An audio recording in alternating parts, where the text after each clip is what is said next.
got so much motherfucking design on right now. Bring it down, bring it down, make it clap. I got 3 old guys on the block, bitches on the line, and you know. Assalamualaikum warahmatullahi wabarakatuh. Alhamdulillahi rabbil alamin. Wassalatu wassalamu ala asyrafil anbiya'i wal mursalin Sayyidina Muhammadin wa ala alihi wa sahbihi ajmain. Amma ba'd. Ya, perkenalkan, nama saya Muhammad Nasruddin, biasa dipanggil Nasrul. Asal saya Mamuju, tempat lahir saya di Sabang Paru, Fakultas Tarbiyah dan Keguruan. Jurusan saya yaitu Pendidikan Agama Islam.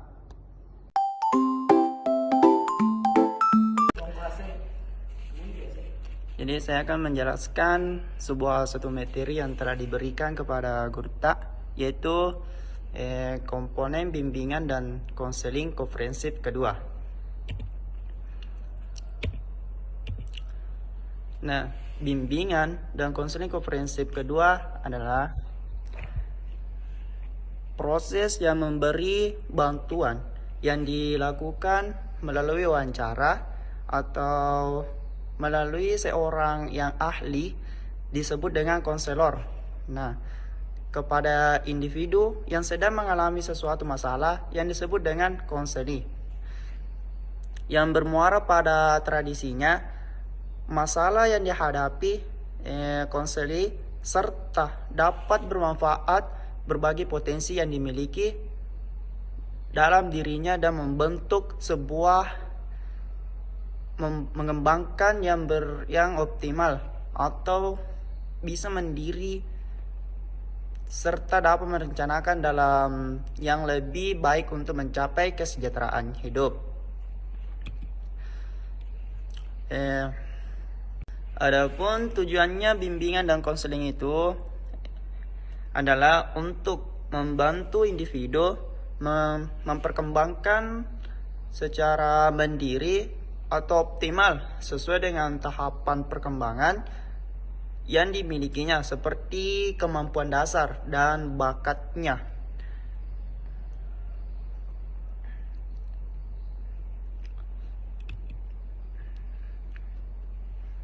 Dan adapun fungsinya bimbingan dan konseling, ada beberapa fungsi. Yang pertama itu fungsi pemahaman. Nah, fungsi pemahaman itu bertujuan untuk memahami kondisi atau kebutuhan dan permasalahan yang dihadapi seorang siswa. Pemahaman ini bisa dilakukan melalui wawancara atau kajian supaya siswa bisa lebih mudah memahami tentang masalah itu. Yang kedua, fungsi pencegahan. Nah, fungsi pencegahan itu munculnya di suatu masalah sosial atau sebelum terjadinya berdampak parah.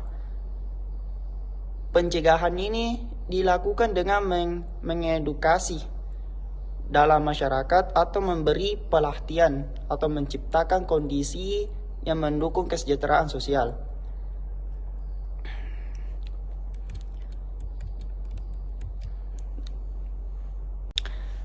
Yang ketiga, fungsi pengetasan. Nah, fungsi pengetasan itu membantu siswa untuk menyelesaikan atau mengurangi masalah yang dihadapinya.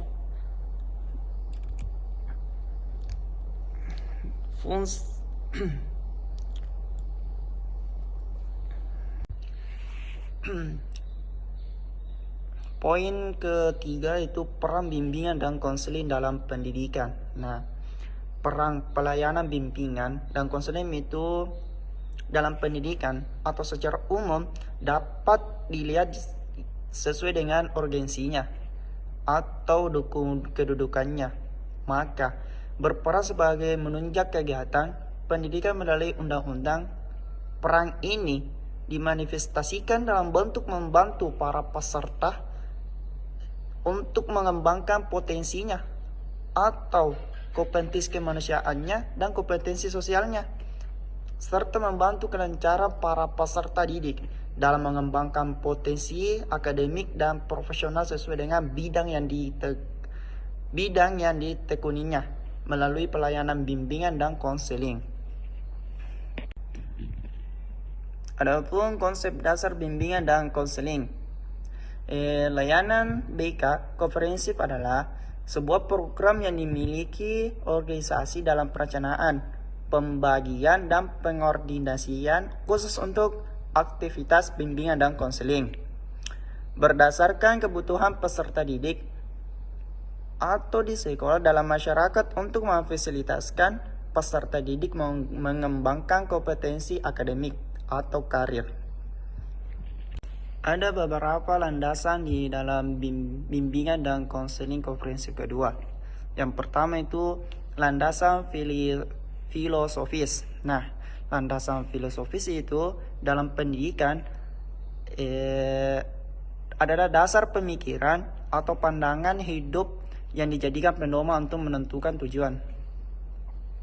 Nah, fungsinya ini landasan filosofis itu untuk membentuk tujuan atau membentuk dalam nilai-nilai yang ingin dibentuk pada peserta atau membangun karakter peserta.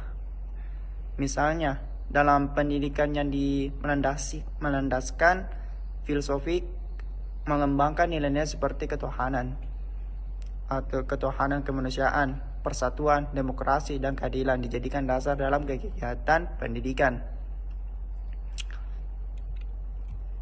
Fungsi ini untuk membantu siswa atau melatih dalam keterampilan mandirinya, supaya di dalam dirinya itu bisa membentuk suatu mandiri. Yang keempat itu fungsi pemeliharaan atau perkembangan. Nah, fungsi pemeliharaan ini bertujuan untuk menjaga dan meningkatkan kondisi kesejahteraan yang sudah baik agar tetap stabil berkembang lebih baik lagi, yaitu memperkuat aspek-aspek positif yang sudah dimiliki atau komunitasnya, seperti mengembangkan keterampilan yang sudah ada atau memberi dukungan kelanjutan. Yang kelima, fungsi advokasi. Nah, fungsi advokasi itu bertujuan untuk membela hak dan kepentingan kaum lain atau kelompok yang kurang memiliki kekuatan atau akses untuk memperjuangkan hak-hak sendiri.